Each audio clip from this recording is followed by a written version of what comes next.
Yes sir. Costly breakfast. What sir? Rich man costly breakfast. പുരിയില്ല sir. ഞാൻ പണക്കാരനാണ്. എനിക്ക് സാപ്പിടാൻ പറ്റിയ വില പിടിച്ച ഫുഡുകൾ കൊണ്ടുപോവാ. ദോശ, പുട്ട്, കടല അങ്ങനൊന്നും വേണ്ട. ഈ മദാമ്മമാരെന്താ കഴിക്കുക, അത് കൊണ്ടുപോവാ.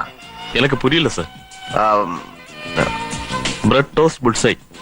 യെസ് ഡ്രിങ്ക്സ് ചെയ്തത് വേണമോ sir? Yes yes orange juice. Yes. Tea or coffee? Tea, coffee no. Orange juice, apple juice, juice എല്ലാം കൊണ്ടുപോവാ. Thank you sir.